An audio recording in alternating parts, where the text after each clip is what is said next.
You know, after following this channel for a while, I feel like people can kind of sense a trend that I follow with my hyperfixations. That trend being that I will usually make as many videos as possible as time allows and while my passion is hot. In years past, I've made a series of videos about my favorite anime fruits basket, a series that was not only very fun and rewarding to make, but also seemed to be pretty popular.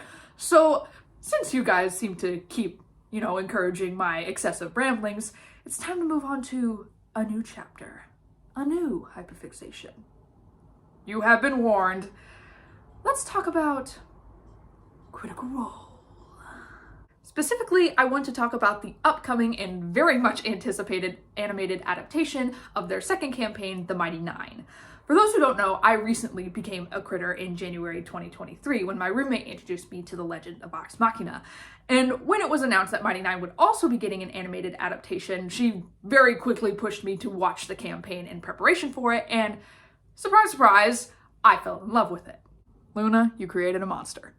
As I'm writing and recording this, there has been no official release of any material for the show outside of the teaser trailer, which is the teaserest of teaser trailers. There's no animation at all, just voice clips from the campaign. So this video, rather than being an analysis of anything, is really going to be a tangent of my musings, predictions, and overall excitement for this series, because I have way too many thoughts that are way too numerous to just put in a social media thread. Obviously, spoilers for Campaign 2 of Critical Role, and let's just say The Legend of Vox Machina 2 while we're at it. Starting off, I think one of the most intriguing things about Mighty Nein will be how they set it apart from Legend of Vox Machina while still being reminiscent of it. I never actually watched Campaign 1, but comparing animated Vox Machina to Campaign 2, it's very clear that all of the cast wanted the Mighty Nein to feel different, not just through the group dynamic, but on an individual level as well. No doubt, definitely, their characters between campaigns would be at odds with each other, especially at least in the beginning. But obviously, at least some similarities between the two stories and adventuring parties are inevitable, because the characters are incredibly defined by their actors. Sam is who makes Scanlan Scanlan, and Veth Veth. Keyleth and Bo are both Marisha, and she is them, etc., etc.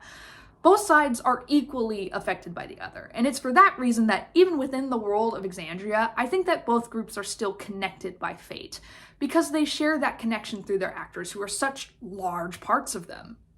With that being said, obviously the dynamics and individual personalities are still very different, and I'm super excited to see that fully realized.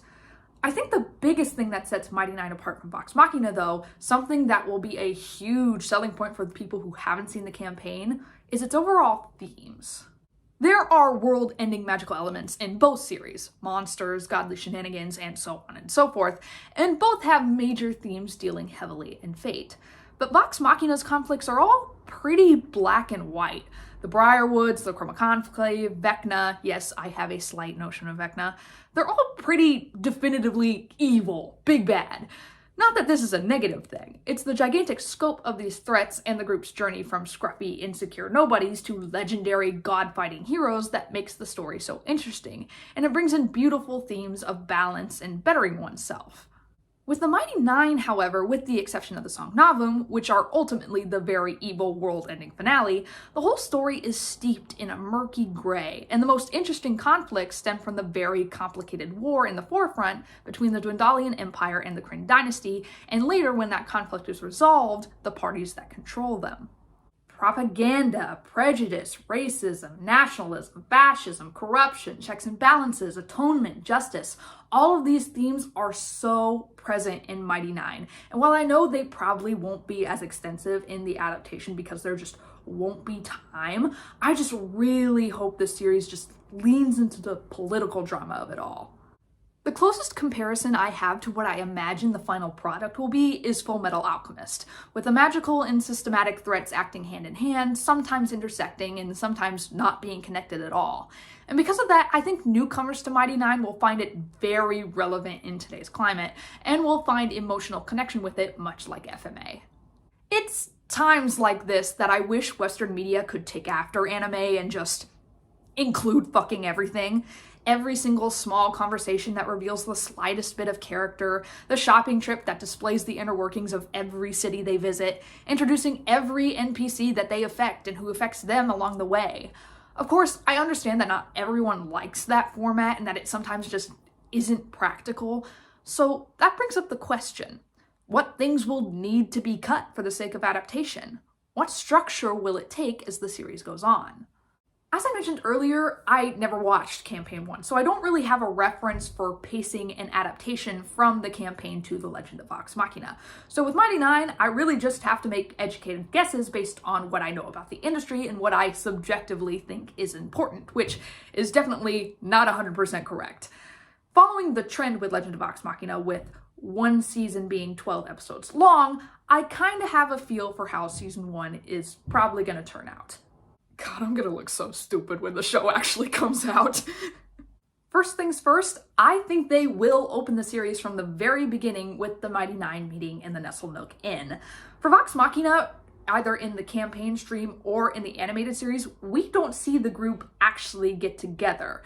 They may show that in later seasons as time goes on, but currently that's only in the origin comic. So this would be a really good way to set Mighty Nein animated apart from Legend of Vox Machina. And they also have another opportunity to do a small little thing that could just pay a little homage to Vox Machina and connect the series in some way.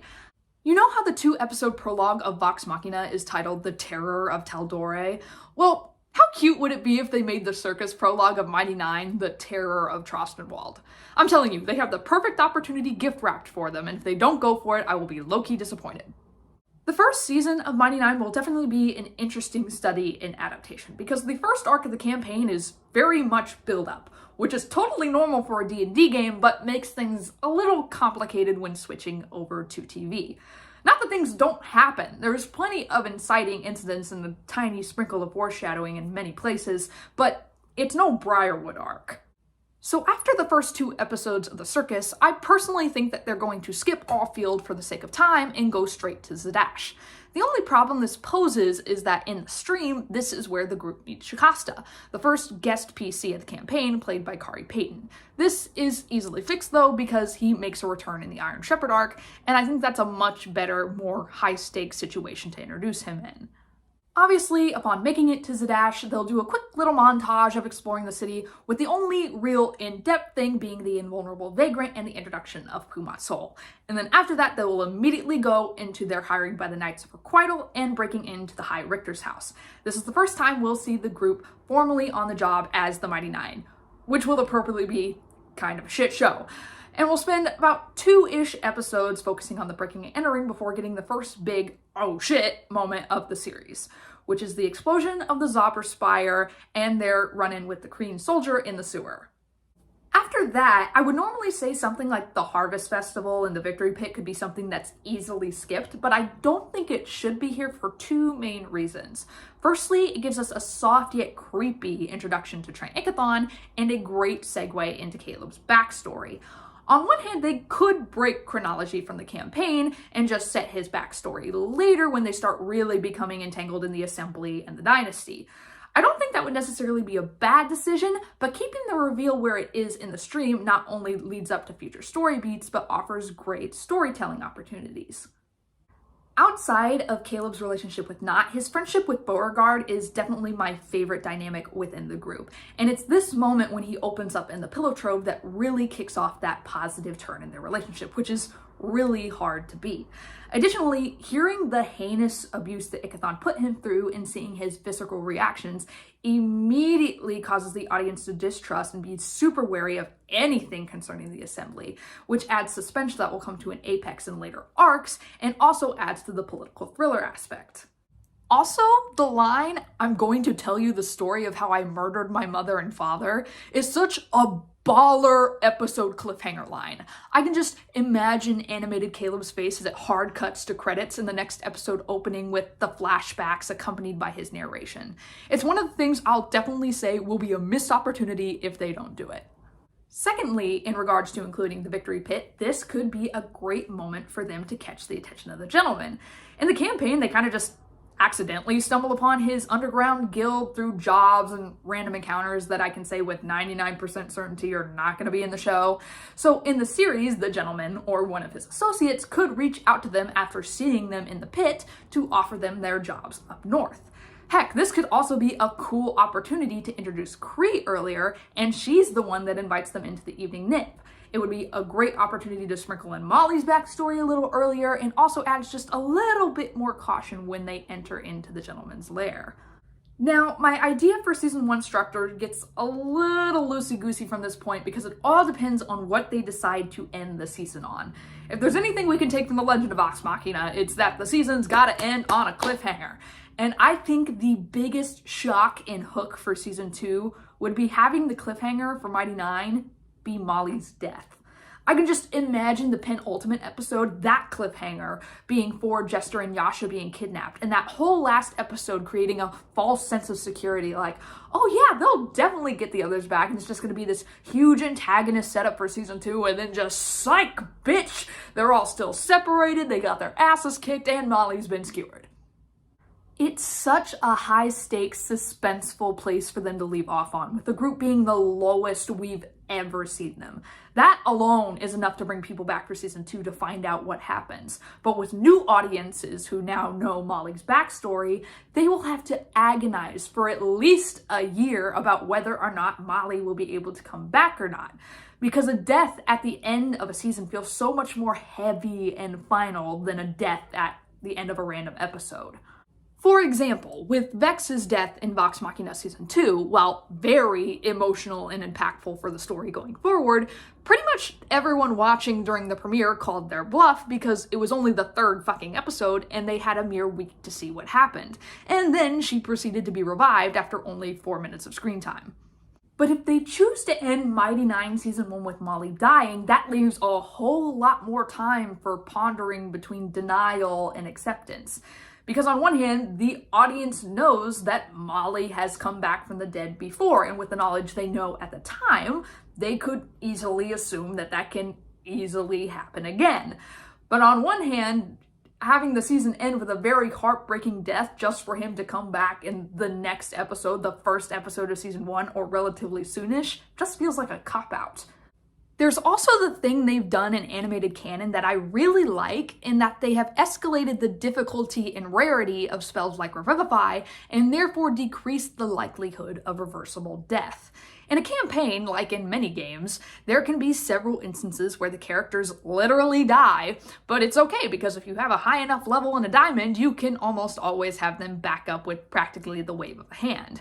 However, when telling a story, having that many real deaths decreases their emotional impact, especially ones that happen in not as dramatic circumstances. Like, is Keyleth dying after jumping off a cliff as a goldfish hilarious in game?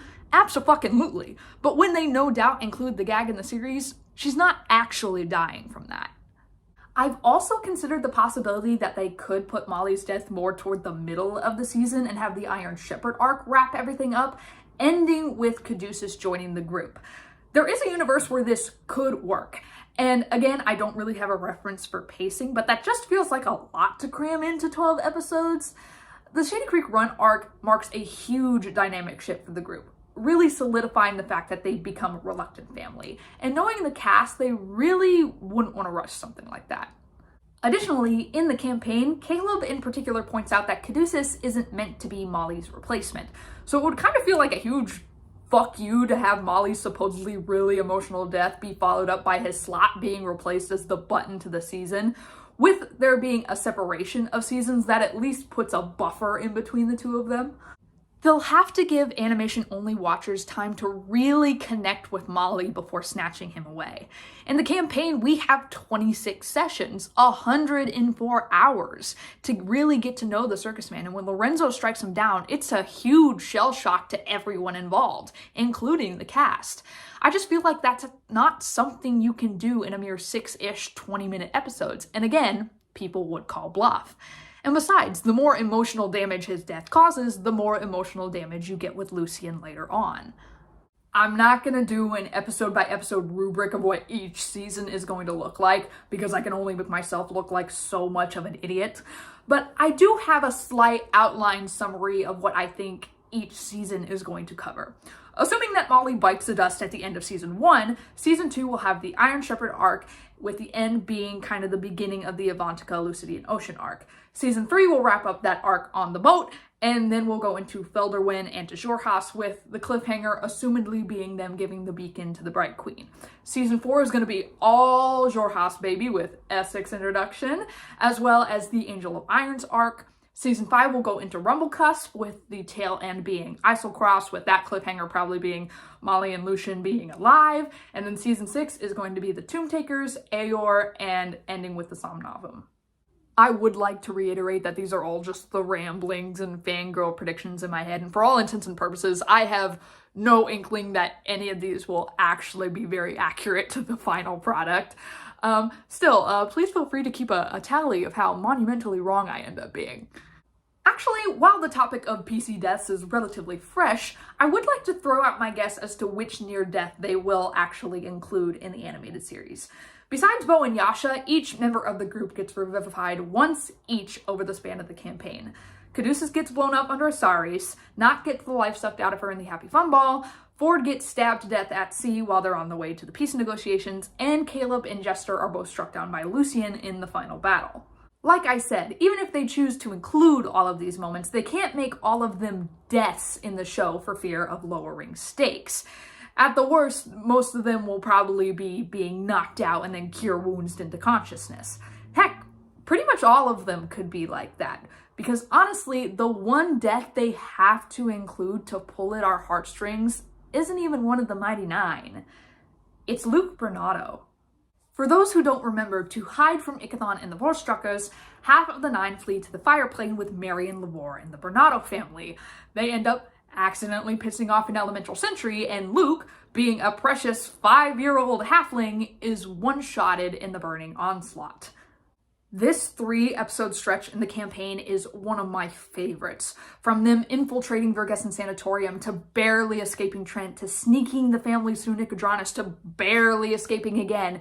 It's just suspense upon stress, upon pent-up fear that keeps the audience and characters on the edge of their seats and barely gives them room to breathe. You just keep watching it and thinking that it couldn't possibly get any worse, but knowing that it probably will, and then it happens. You come around the corner and you can see Marion is holding Luke, who is currently lying still in her arms, skin badly burned. So the Caduceus's heal did not affect? Apparently it did not. Really? Yeah. Why? Because his damage was so great that it knocked him immediately, so No. it didn't do anything. If you take damage beyond a certain threshold, Yep. This scene is absolutely soul-crushing. It's the first time an innocent is caught up in the crossfire of the party's actions. And after all they'd been through overall, and just in the past 6 hours, after the efforts they went through to protect him, it feels like a resounding nail in the coffin. Just think about it. If things go the way that I'm predicting them, series onlys will have only seen a revival rite with Vex and Vox Machina. And the only reason that works is because Vax makes a deal with the matron. In Mighty Nine, the only protagonist death that will have happened up to that point will have been Molly. And Lucian comes back through some astral sea bullshit rather than a standard spell, so it just adds to the suspense to see if Caduceus will be able to do anything about it, and increases the heartbreak for Veth after all she's done to get back to her family. And God, when we get that throat-ripping scream from Veth, Sam is gonna wreck me. Outside of that, though, I think if any of the Nine's deaths are going to be included in the show, it would be either Caleb or Jester in the final battle. I don't think they do both, because with them on top of trying to bring Molly back through Lucian's body, that's just a lot of reviving at once. And I don't really care which one it is, but I do have a slight preference for it being Jester, just because Caleb has a great moment of anger afterwards, and it just adds to the suspense once again, because Caduceus is close to dropping as well, which would put the group without healers in a really awful situation. Okay, moving along from overall structure and, death, There are quite a few awesome moments that I just can't wait to see get animated. Obviously, there's the really big moments that I feel everyone likes to focus on, especially when it comes to big battles. But a fight scene that I feel is overlooked, especially compared to stuff that comes afterwards, is the Nine's confrontation with Avantika and her crew in Dark Toe. There are so many spinning cogs and unforeseen elements in this fight that just have your heart pounding every single second. It's the first time we see Caleb use Wall of Fire, pulling the ripcord on a huge buildup of tension. It's a mind game between Bo and the Plank King as she tries to persuade him of Avantika's treason. And it brings a very cathartic end to an extremely badass, charismatic, and threatening female antagonist. I think because it takes place so relatively early in the campaign and there are much crazier battles that happen later, it kind of gets forgotten about, but it is still one of the greats in my opinion. Another absolutely phenomenal scene that I really hope they keep in will be Caleb and Astrid's incognito meeting at the dance hall. Out of all of the Campaign 2 NPCs that I'm the most excited to see, Astrid Beck is at the top of that motherfucking list. Like Ikathon, she's given a lot of build-up starting from the very end of the story, so by the time the audience meets her later, there's a certain set of expectations that have been set for her. Personally, she exceeded a lot of mine, and for a character I thought I was going to love to hate, I grew to empathize with her very quickly and just found myself rooting for her constantly to do the brave thing and do the right thing. I really hope the animated series will be able to give her more scenes than where we see her in the campaign. But regardless, the dance scene between the two wizards is definitely one of the best. There's a perfect amount of tension knowing that both of them are technically on differing sides and that they're using each other for their own ends, but there's still that genuine connection from what they once had and knowing that they don't want to see the other get hurt. I have racked my brain trying to think of what actress could possibly fill her shoes, and I've honestly come up with nothing, but knowing the A+ track record they've had for casting for Vox Machina, I know that they'll choose just the perfect actor to bring just the right amount of gentleness and pride that makes her not only shine on her own, but be a great partner for Liam. And what a perfect transition to get us into my predictions about casting. Believe it or not, I actually haven't thought about as many options as I could have. Honestly, I'm kind of stumped for just about everybody, and the voice options I do have in my head are rather cliche and most definitely probably won't be the reality. Before we think about other voices, however, there is one thing we should probably figure out. Which characters will still be voiced by Matt? In The Legend of Vox Machina, they've been doing a thing where Matt will voice one major character per season while playing a couple one-line background characters here and there. In Season 1, he played Silas Briarwood, and in Season 2, the dragon Umbrasyl. There are so many iconic characters in Mighty Nein that no one would be upset if he continued to portray them, but with that being improbable, there is one character that we know for a certainty he will play, and that is Artagan, aka the Traveler. We know this because he voiced him in Season 2 of Vox Machina, his whole one line. And since they'd announced the Mighty Nein show at that point, and therefore have had it in pre-production for a bit, assumedly, they wouldn't have chosen to do that without considering the bigger picture. The second character that I'm 99.9% certain Matt will continue playing is Essek. Putting aside the fact that the Shadow Hand is just his boy, the only real evidence I have for this is the aforementioned teaser trailer. When they play a voice clip from Matt, it's a line from Essek. Both in the campaign and the series, he will definitely give Matt the opportunity to not only be a great ally for the party rather than an antagonist, but eventually be considered a member of the party as well. Those two are the only main ones I'm super definite about. Maybe Uk'otoa. He is a patron of very few words after all. The only other ones I'd really be teetering on would be either the Gentleman and Pumat Sol. I don't think that Matt will continue to play the Gentleman, specifically because his voice for the Gentleman and the voice he uses for Artagan are very similar, and both characters are pretty consistent throughout the campaign, so I think they just wouldn't want them to clash with one another. As for Pumat, it could go either way. The voice that Matt uses for him is very unique and definitely one of his cutest, so it really could go either way. If it's not going to be Matt, then the first person that pops into my head would be Patrick Warburton, which is a little cliche, but I couldn't help it. And you know, for someone who obsesses over voice acting and has made countless lists of my favorites, I actually haven't been able to think a lot about the casting of Mighty Nein besides that. Headcanons are the more appropriate word for it, because I don't know who auditions for these shows, and I definitely don't know every actor known to man, so any chance that my predictions are actually the reality are slim to none. That being said, I have thought of only a couple more characters. I'd like to say I'm not too far off in my thinking for Yeza's casting. It's been made apparent on multiple occasions how much the CR cast loves Lord of the Rings. That's even bolstered by the fact that they invited Merry and Pippin themselves, Dominic Monaghan and Billy Boyd, to be in The Legend of Vox Machina, with Monaghan playing Archibald Desnay in Season 1 and Boyd playing Garmelie in Season 2.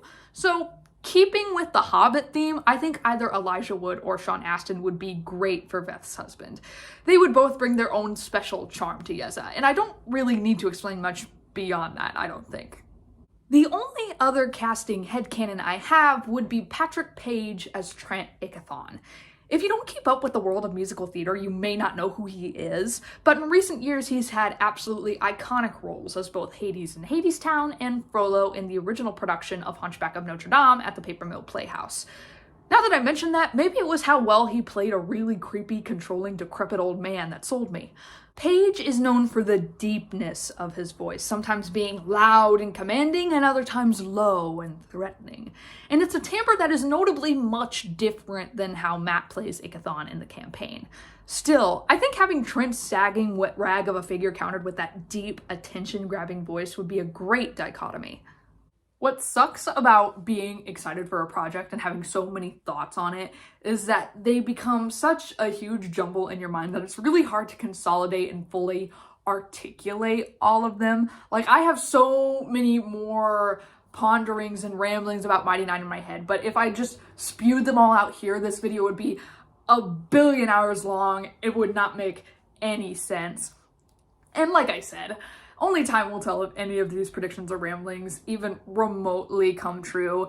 And again, let's be honest, this video was just an excuse for me to ramble about something that I really love and would like to talk about with people who also love it. So for anyone who stuck around till the end of this tangent, many thanks. Please let me know what you would also like to see in the Mighty Nein animated show, or ask me what other opinions I have that I maybe didn't mention in this video. Talk about scenes that I probably have already forgot about because I'm trying to book through everything to try to catch up. So yeah, please let me know all of your thoughts in the comments if you so choose. As always, I hope you are staying safe, happy, and healthy, and have a wonderful day. Let chaos reign!